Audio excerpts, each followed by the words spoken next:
The defense is the question.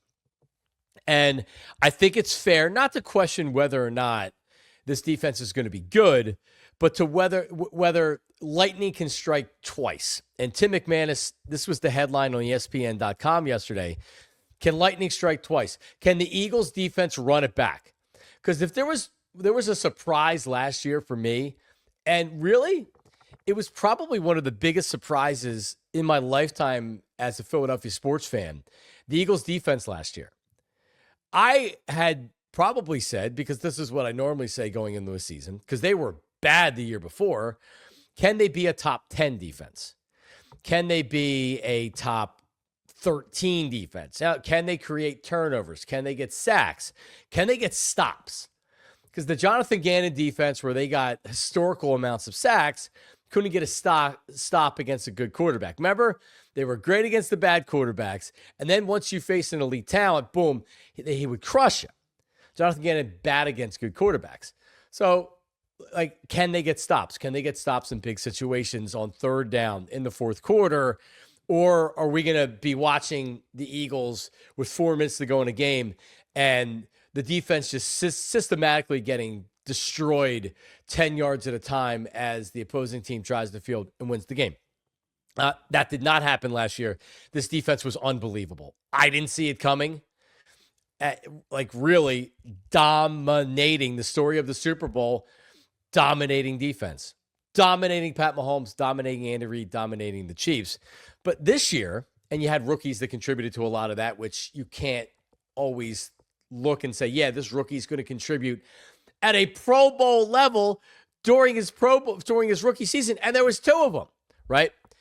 But the Eagles defense did lose significant contributors: Milton Williams, Josh Sweat, Darius Slay, which a lot of people aren't talking about, and CJGJ, who, while I was concerned about him being a problem, is still a really, really good player. And you see the impact that he has on the defense.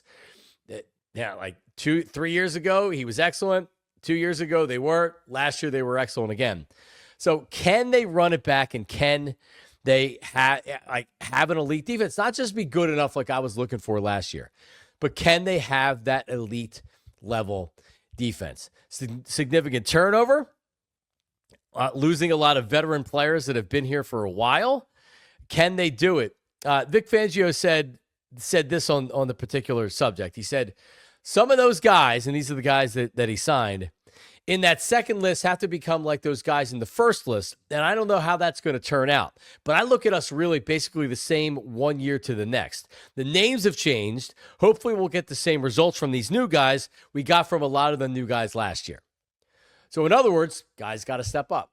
Ojomo's got to be the new Milton Williams. Some of the edge rushers that they added have to be Josh Sweat and contributors. The young players, Jalen Carter, Nolan Smith, have to emerge, have to become better players. And as far as the rookies, Campbell, Makuba, Ty Robinson, they have to step in and be contributors like the Eagles rookies did last year. Keely Ringo, is he really an outside starter? Or is he the next Mark Simoneau, that he's the guy that's going to be touted as being the replacement, and really he's not the replacement at all? And Adoree Jackson starting by midseason. I think they're all valid questions. I don't see much of a drop-off from 2024 for this Eagles defense. Are they the best defense in the league? Okay, maybe not. Are they a top 5 type defense? Yeah. You still have playmakers. You still have Jalen Carter. You still have this young, fast, explosive defensive line. You still have Zack Baun, who was a top 5 defensive player last year. You still have the main cogs. No offense to Milton Williams and Josh Sweat. I think Milton Williams is a good player. You can lose those guys as long as you have adequate replacements that are ready to step in. And it feels like that is the case right now with your Eagles. All right, let's bring in Tyler Zula here. We'll get his comment on this, and then we'll move on to the Phillies. Tyler, good morning. Would you be surprised if there was a drop-off on the Eagles defense? When I say drop-off, more than just a little bit. I'll leave it as a somewhat significant drop-off year to year. Yeah, I think the difference is is it substantial? Because if it's a slight drop-off, I think that is plausible, not just because of who you lost, But here's where the Eagles ranked in some defensive categories last year. Second in points against, first in yards against, sixth in turnovers. They surrendered the fewest passing yards, the 10th fewest rushing yards, the second fewest penalties taken, and they were tied for first in the percentage of offensive drives that ended in a score. 31.6%. They were tied with Denver and Minnesota for that ranking. They were legitimately the best defense in the NFL last season, especially after the Bucs game. From Cleveland to the end of the Super Bowl, they were the best defense in the NFL. So is it plausible they take a step back? Sure it is. I think it's just, maybe a natural regression of sorts. But do I think it's substantial? I don't, because of kind of what you just laid out. Your framework is in place, and your framework's been in place now since the beginning of last season. But more importantly than that, I think if you look around the defense and you say, who are the 4 most important defensive players on this team? The number one, Jalen Carter, no doubt about it. Jalen Carter is the best player on this defense. Jalen Carter is a game wrecker. He's here for the foreseeable future. Who's number 2? Zack Baun. Zack Baun just got locked up to a long-term extension. He's not going anywhere. Who's number 3? Quinyon Mitchell. He's still on his rookie deal. He was excellent as a rookie. Who's number 4? You could argue it might be Cooper DeJean. So you're talking about 4 of your – and if DeJean's not 4, he's 5 or 6. So you're talking about 4 of your 6 most important players are here for the foreseeable future. And so, yes, you lose Darius Slay. I think it's a bigger loss than people are going to talk about. You lose CJGJ. I think that's a bigger loss than people are going to talk about.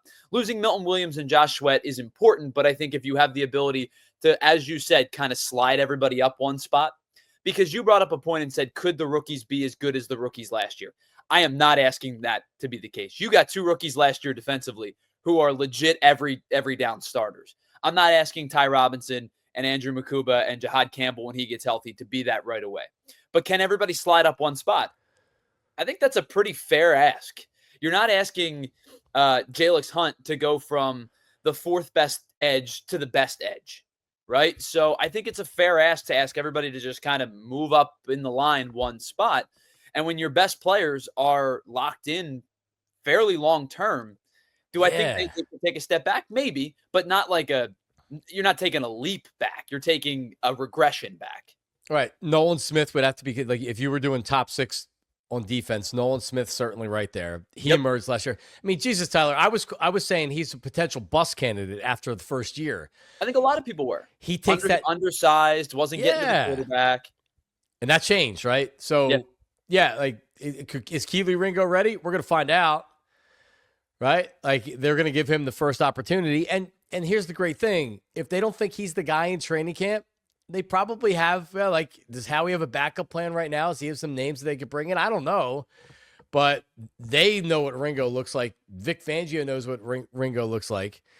So, and then you had the veteran defensive coordinator. This isn't Sean Adai. This isn't that loser that has a pencil in his ear, the Belichick wannabe. Matt Patricia. Right. This is, like Fangio showed last year. It's like, oh, all right. If you give this guy real players and you let him do what he wants to do, you saw what happened with it.